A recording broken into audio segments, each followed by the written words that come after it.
Animation and live action usually live in two different worlds, but every once in a while, a live action show says, forget the rules, let's be a cartoon today. The result? Sometimes hilarious, sometimes deeply emotional, and sometimes just straight up weird in the best way possible. So in this video, we're exploring the moments when live-action sci-fi and fantasy shows went animated. From cartoon hallucinations to magical mishaps, these episodes tell their stories in ways live-action simply never could. Community, Season 5, Episode 11. Community has always treated genre as a playground, and G.I. Jeff is one of the show's most gloriously unhinged examples. Instead of the usual Greendale antics, we jump into a full-on parody of G.I. Joe cartoons, complete with cheesy one-liners and those very non-lethal laser gun battles where nobody ever actually dies. But beneath the bright animation, the episode digs into Jeff's underlying fear of aging and mortality. It's funny, surreal, and surprisingly emotional.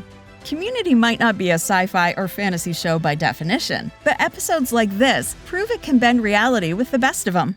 The Boys, Season 3, Episode 7.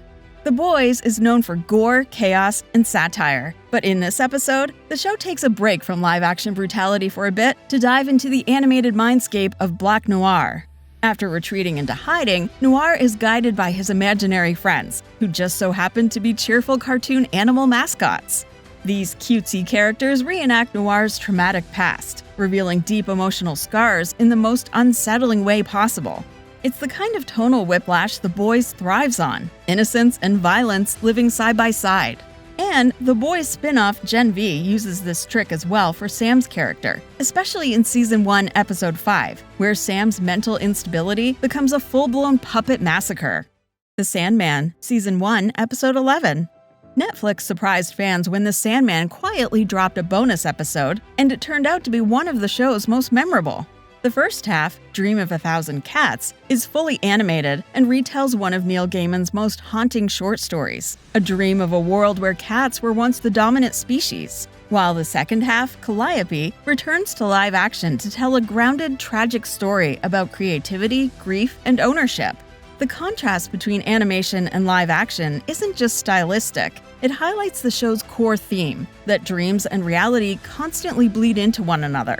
It's weird, beautiful mythic storytelling at its finest. DC's Legends of Tomorrow, Season 6, Episode 5. Legends of Tomorrow has never been afraid to get weird, but this episode goes delightfully storybook weird. In The Satanist's Apprentice, Astra is struggling with her new mortal life when she meets occultist Aleister Crowley, who tricks her into giving him control of Constantine's body. Things quickly spiral until Crowley betrays Astra and transforms her into a Disney-esque cartoon princess. Complete with singing, sparkles, and exaggerated fairy tale chaos, the sequence plays like a twisted musical nightmare brought to life. But under all the whimsy, it's a story about Astra reclaiming her power. It's campy and charmingly offbeat, even by Legends of Tomorrow standards. Lucifer, Season 6, Episode 3. Just when you think Lucifer has done every wild story twist it can, the show turns Lucifer and Chloe into cartoon versions of themselves.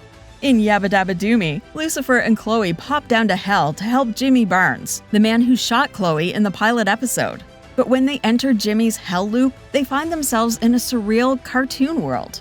The animated scenes lean into the absurdity, and watching Lucifer try to remain suave while cartoon rules keep humiliating him is pure delight. But the episode also delivers a surprisingly emotional dive into Jimmy's fears and guilt.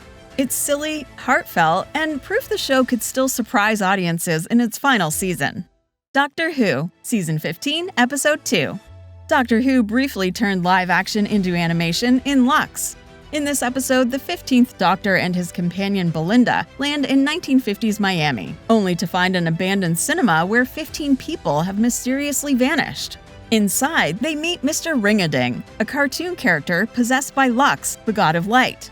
Things get even stranger when the Doctor and Belinda are literally trapped inside a film reel, cycling through surreal cinematic worlds, including one where they become animated.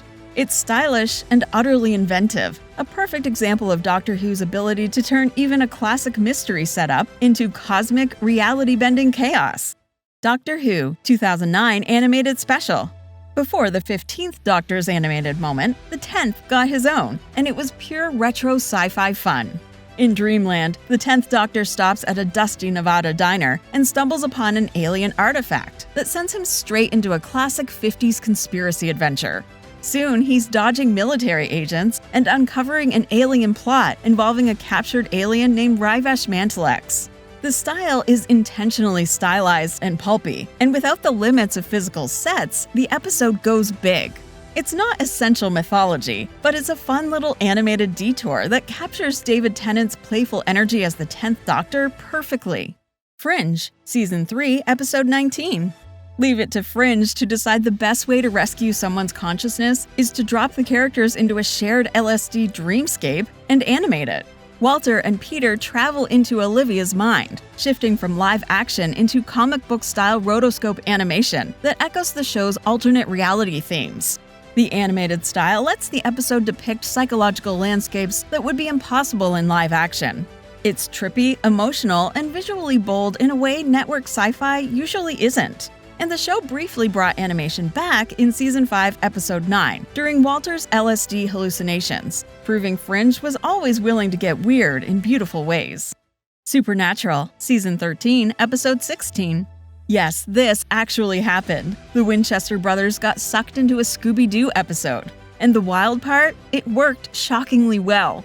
The animation is pitch perfect, right down to the character design and spooky mansions.